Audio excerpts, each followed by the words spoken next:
Hiyo ndoto, hilo jambo, hilo wazo ambalo unalo, hiyo ndoto ambayo unayo, Mwenyezi Mungu hajakosea kukupa wewe. Hiyo ndoto unayoiwazia kila siku, kila usiku, kila wiki, kila mwezi, kila mwaka unayo, Mwenyezi Mungu hajakosea kukupa wewe. Sasa wewe nenda kalifanyie kazi. Usisubiri mpaka ruksa mtu mwingine, wewe nenda kalifanyie kazi. Unavyozidi kusubiri muda unapita, mtu mwingine atakuja atalifanya. Hiyo ndoto ambayo unayo Mwenyezi Mungu amekupa wewe kwa sababu ni kwa ajili yako. Sababu kwa anafahamu kwa wewe unaweza. Kama ungekuwa uweza angempa mtu mwingine. Sasa wewe nenda kalifanye. Saa nyingine tunakuwa tunapewa baraka ziko mbele yetu lakini hatuzioni. Tuna baraka tunaanza kujiuliza hivi kweli mimi nitaweza? Au unapewa ndoto unaenda unamuuliza mtu mwingine ambaye hajapewa hiyo ndoto kabisa. Huyo mtu ni kawaida yeye kukuambia kwa hivyo wewe unaweza ukafanya hilo jambo kweli?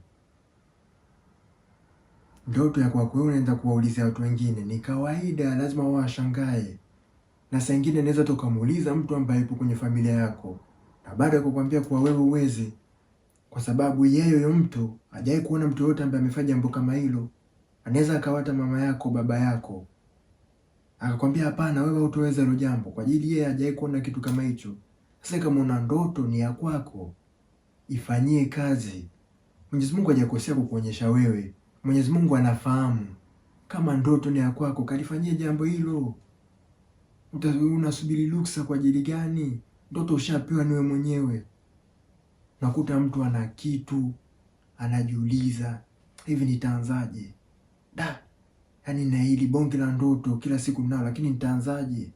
Mwenyezi Mungu kama amekupa wewe hiyo ndoto, anaamini kwa unaweza ukafanikiwa. Sasa wewe anza. Ukishaanza ndo hapo njia zitaanza kufunguka. Lakini unavyozidi kusubiri hamna kitu chochote kinachofunguka. Sasa usisubiri sana, anza. Mwenyezi Mungu anafahamu ndo maana akakupa wewe. Hajampa mtu mwingine, kila mtu anapewa ndoto yake. Wewe utapewa ndoto yako, mimi nitapewa ndoto yangu. Sasa nenda kaanza, usisubiri ruksa. Ruksa ushapewa na Mwenyezi Mungu, sasa ni wewe sasa hivi. Nenda kaanze. Kila muda unavyopita ndo inavyozidi kuwa vigumu. Na tunazidi kuzoeka. Sasa anza sasa hivi. Kianza sasa hivi ukuchukua labda miaka 2, 3, 5, bado na muda. Ukisubiri sana kwa baadaye ndo mazingira yanakuwa magumu. Familia, kila kitu, mke, ndo mwisho wa siku hutoifanya hilo jambo. Ndo mwisho wa siku hiyo ndoto yako utaipotezea. Sasa wewe anza sasa hivi. Kama una ndoto yako ipambanie. Mwenyezi Mungu hajakosea hata kidogo. Wewe ipambanie tu. Ni lazima ije kukusaidia hiyo ndoto yako. Sasa nenda kaipambanie nayo pia.